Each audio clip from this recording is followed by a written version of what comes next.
Hello, it's me, Andrea Jensen. In this video, I'm going to walk you through some exercises to help you to overcome the barriers that get in the way to following your ambition. So first, we're going to talk about some strategies to get out of the grind by saying no to things. And then we're going to talk about some strategies to overcome your inner critic. So first off, I wanted to thank all of you for all of your emails and your direct messages on my social media about my first video. I loved hearing about what drives your ambition. And I want to take a minute to share some of the answers that I got. So Madeline reached out to me and she said that creating systems is really what drives her. So she said the idea of taking a big idea and chunking it down into little steps, that drives her ambition. Sherry said that competition and winning are the things that drive her. That drives me as well. So thanks for sharing that, Sherry. We have that in common. Jen said that using her analytical skills really drives her. So she said the idea of getting into the nitty-gritty details, digging deeper to find the answers, that's what floats her boat. That's what lights her fire. And what I love about all of this is that it shines the light and it tells the truth that we're all different and we all have something different to offer, and there's absolutely no need for us to compare each other, and there's no need for us to compete against each other, because what's important to me is different than what's important to you, and then what is important to everybody else. So if you missed my last video, I talked about why it's important for every single woman to recognize her ambition. Because when you do, it allows us to step into our full potential, it allows us to have fulfilling careers, and it allows us to contribute to our organizations and to a bigger picture. All right, so now I want to talk to you a little bit about what can happen when you start to recognize your ambition and really do something to fuel it. So some of the women that I've worked with over the past year have achieved some pretty awesome things and really move forward in their careers and in their lives. I'll just kind of list a couple examples. So one woman I worked with, she got over a long time fear of public speaking. She started to put herself out there, and then opportunities started to really come her way. Probably like the most common thing that happens with women that work with me is that they're able to quiet their inner critic, which allows them to just speak up, be themselves, and really just contribute more in their organization. They become more fulfilled, and their bosses actually notice and reward them. People are stepping up and asking for higher salaries, and the best part is they're actually getting them because they're showing up with confidence and they know what they can deliver for their organization. A lot of my clients go from being overwhelmed about everything to feeling fulfilled, and even being fulfilled at home, but also being fulfilled at work. And this is why I made this video, because for me, I see opportunity everywhere. And every time I talk to a woman just like you, I can see so much potential for her. And seeing that potential that's one thing that drives my ambition. And it's hard for me to travel to everybody's office. I don't have capacity to do that. I don't have time to meet with everybody one-on-one. So I made this video because I know that there's so much potential for you, and I want to help you see it for yourself, and I want to help you go for it, and I want to help you follow your dreams and achieve your goals, because that is what drives my ambition, and that's what gets me going in the morning.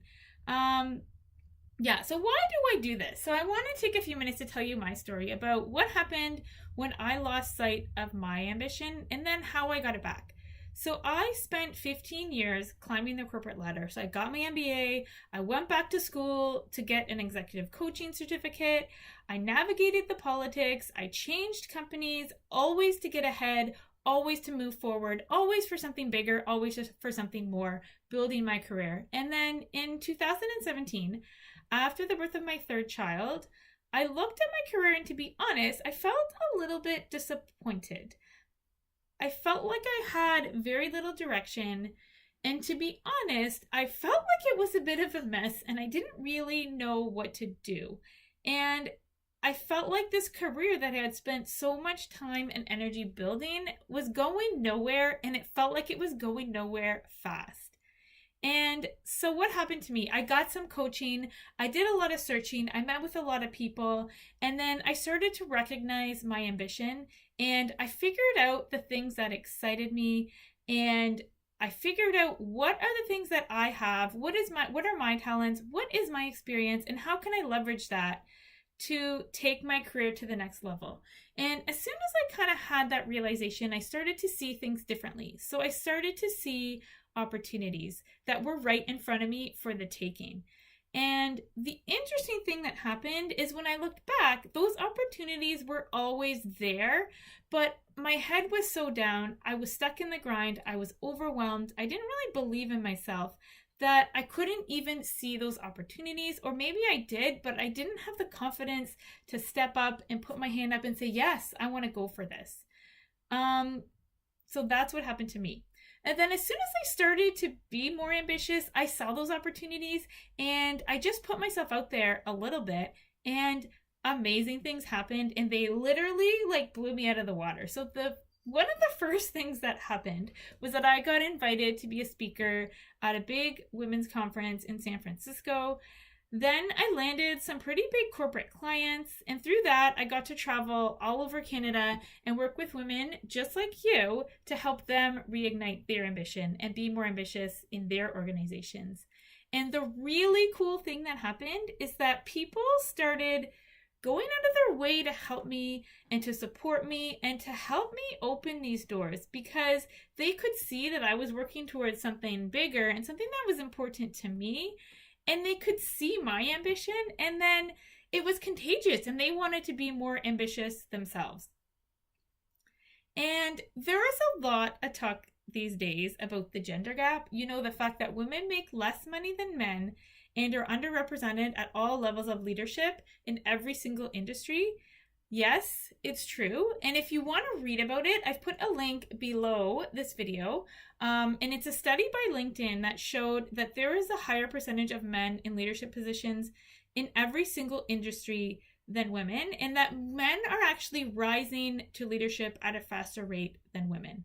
And the reason I talk about being more ambitious and putting ourselves out there more, and why this is so important to me, is because I'm not okay with these statistics, and I'm not okay with what these charts are telling us.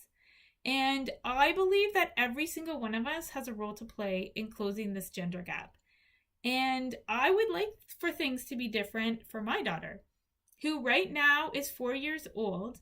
I want it to be different for my nieces. I want it to be different for your daughters, and for every single woman that it has ambition and has hopes and has dreams. Like, I want them to be able to pursue them, and I want them to have these doors open for them, and I want opportunities to be available for you, for me, and for everybody. But if we keep going at the pace that we're going, things are not going to change anytime soon. And the best way for you to do your part is what I did in early 2017, is by holding up that mirror and really figuring out, like, what drives you? What makes me more ambitious? What is going to excite me? And really taking the time to figure out like, what is holding me back from stepping up, putting myself out there, and being an example for all the women around me to do the same and to follow their ambition. And because I'm so passionate about this, I surveyed a bunch of women about what is the number one thing that is holding them back from being more ambitious. And what they said was being stuck in the grind. And when I say the grind, you know what I'm talking about. That never-ending to-do list, all the meetings, the unread emails, and that idea that there was no possible way to take anything else on.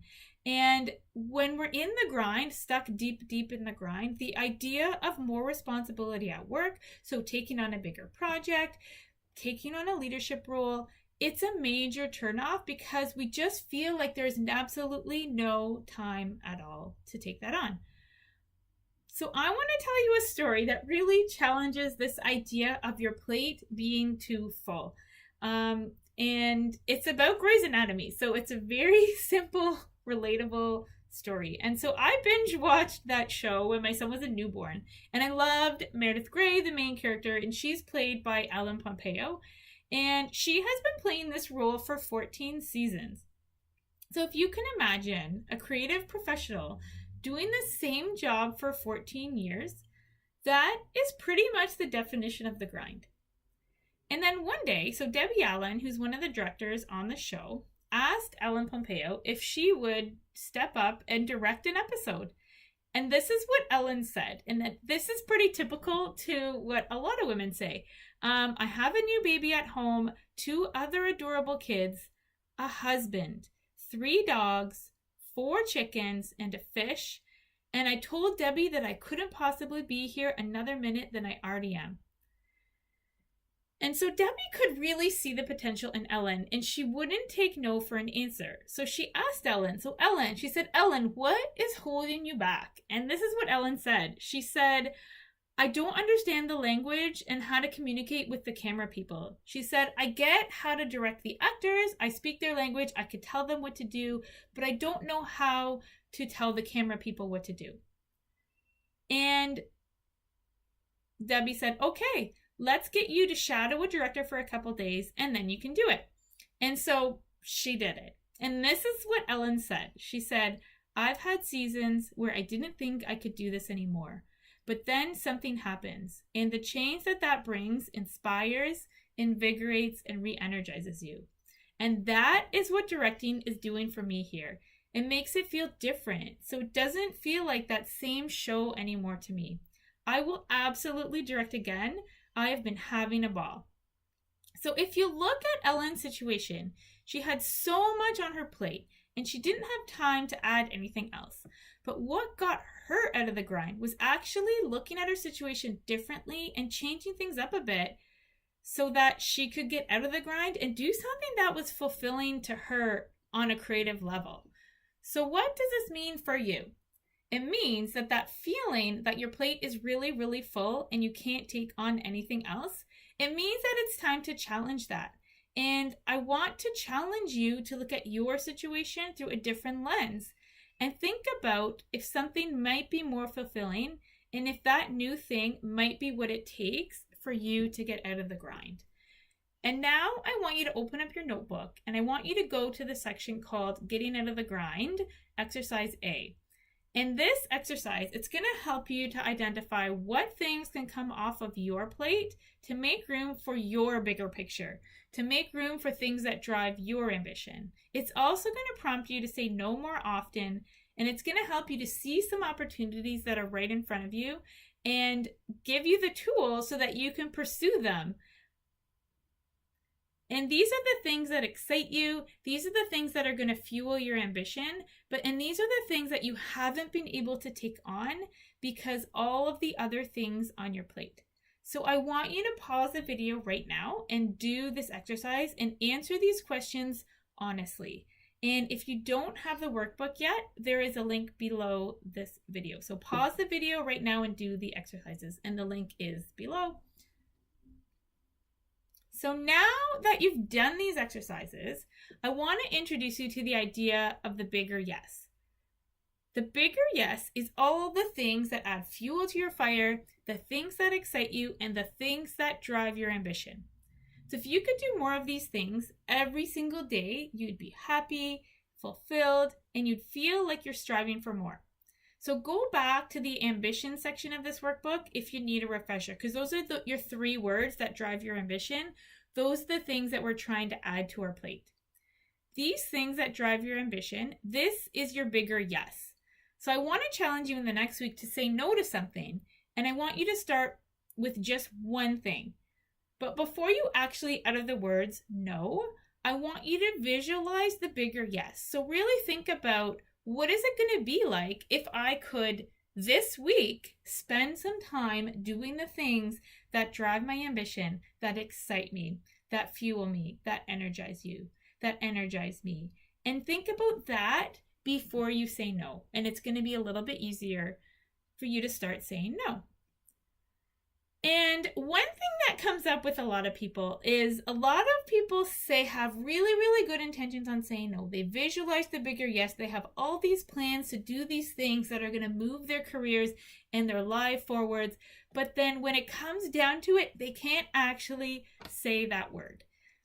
So I'm going to reframe this for you. So when you say yes to things that you don't want to say yes to, you are actually saying no to your hopes, your dreams, and all of those things that are most important to you. So what I want to challenge you to, and what I really want you to think about, is think about your yes first. Think about the things that you're saying yes to, and then the no's become less important. Because if you're saying yes to the things that drive your ambition, the no's are going to become a little bit less relevant to you. And this is a hard one, so I want to bring up some more strategies for you and talk about this a little bit more. So some people do this exercise and it brings up a big realization that they don't ever say no. And I have had a group of 6 managers in the same company all say that. They say, we never say no. We have never ever said no to anybody. And what comes up is that they get worried about what other people are going to think. They don't want to upset anybody. But the thing is, if you're always saying yes to other people and putting their needs before yours, you will never be able to have the time to pursue your own goals. You're going to miss out on opportunities, and the world is not going to be able to access all of the skills, all of the gifts, and all of the talents that you have to offer. So this week, right away, I want to encourage you to say no to one thing. And if it's a big one, that is amazing and good for you.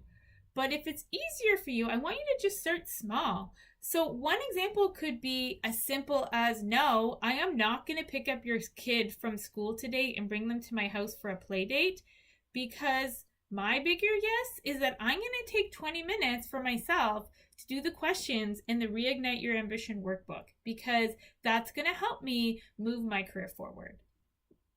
And so that's no. So go out there, say no to one thing this week. And before you say no, think about your bigger yes and think about what you're going to say yes to instead. And now the second most common thing that holds women back, and this is what women tell me all the time, it's actually ourselves. And it's this internal barrier inside of us that I call my inner critic. It's those thoughts, that voice inside our heads that says the company doesn't support me. I'm not smart enough. I don't have enough experience. That person is better than me. We would never ever say these things out loud, but we would never ever dare say these things to other people. But we say these things to ourselves over and over and over in our heads. And everybody has an inner critic. It's hardwired into us. And the reason that we have it is to protect ourselves from failure, from criticism, and from going into risky situations. But what happens when we listen to our inner critic is that it keeps us in our comfort zone. It prevents us from speaking up. It prevents us from putting ourselves out there. It prevents us from taking risks and doing all the things that fuel our ambition and the things that are important to move your career forward. So this is a big problem. So what can you do about it? So now I want you to turn to the section in your workbook called Self-Doubt and Your Inner Critic, and pause the video now and write down these answers. And I want you to be honest with yourself, because write these down, and these are only for you to see. You don't have to share them with anybody if you don't want to. So now that you've done the exercises, I want to share with you some strategies to help you manage your inner critic so that you can get over your self-doubt and take action and feel more confident. And this is really simple. So the first step, and this is what works with almost every single one of my clients, is to simply start by labeling your inner critic. So the next time you have one of these thoughts, i.e., I don't deserve to speak up at this meeting, simply just say to yourself, my inner critic says I don't deserve to speak up at this meeting. And some of my clients have even labeled theirs. So one person calls her inner critic my nasty older sister. So it sounds like this when she labels her inner critic. My nasty older sister says I'm not smart enough to apply for this position.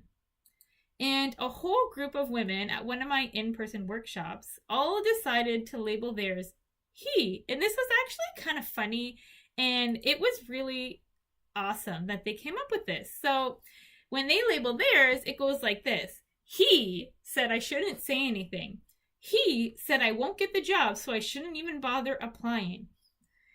And I know some of you are looking at me kind of thinking, this sounds really simple. I don't think it's going to work, but trust me, it works. So I want you to commit to doing this over the next week. Because the thing is, it takes some time. You're not going to be able to do this one time and your inner critic's going to go away. But if you do it every single time over the next week, over the next month, you're going to notice a difference, because that voice, it's just going to get softer and softer and softer. And inside your head, you'll be able to recognize when it's the truth and when it's your inner critic trying to self-sabotage you. So this is your homework for this week. Say no to one thing and commit to labeling your inner critic every time you hear that voice. And let me know how it goes. Send me an email or find me on social media. My social media links are below this video. So now I know some of you may be rolling their eyes thinking, Andrea, like, how am I going to have the time to even do this? So what I want you to do is make the decision to commit and show up for yourself and get this done, because this is the reason why. If you put in the work, if you hold up that mirror and be completely honest with yourself, you'll be able to see where you want to go. And when you're able to see that big picture, you'll be able to see the first step to get there. So show up for yourself today and go get this done. All you need to do is answer the questions in the workbook. And I also want to tell you something that might not be easy for you to hear. And it's about the decision to invest in yourself, because that decision is yours to make. It's up to you. So you can make the decision to be a leader in your own life, to do the work, step up, find your ambition, and do things to fuel it. That's your decision. And I have to tell you, the people that decide to make that decision and take on that leadership role in their own lives, in their own careers, 90% of the time, they're a lot happier and they get better results than the people that don't, than the people that are sitting around waiting for opportunities to land in their lap and for other people to push them forward. So I want to encourage you to just show up for yourself today and do these exercises and really figure out, what is it that's going to drive me forward? And something else that I see pretty often, and this has actually happened in one of my in-person workshops, a woman in the front row actually rolled her eyes when I started to talk about all the opportunities that there are for women. They say, Andrea, it's not possible for me to have a fulfilling career because I don't know anybody that is actually fulfilled in their work. And that, to be honest, makes me really sad. And I want to tell you that that does not have to be your reality. It is 1,000% possible to have a happy and fulfilling and energizing career. And the other thing is that your career and your life are so intertwined that you can bet if one is not going well, so if you aren't happy at home or you aren't happy at work, the other aspect of your life will follow in the same direction. So I want you to look around you and see if you could find an example of somebody who is happy and who is fulfilled, and find a way to surround yourself with people like that, or find a way to connect with that one person that you see that is happy and fulfilled, because I'm going to tell you that their outlook is contagious. And if you hang out with them, you'll be able to see opportunities for yourself. You'll be able to see opportunities for you to be happier, to be more fulfilled, and to be more ambitious. So I know this was a lot. In a few days, I'm going to be sending you another video, and that's going to walk through the last part of the workbook. It's going to make things really, really practical. So you're going to create an action plan that you can take to work and put in place right away.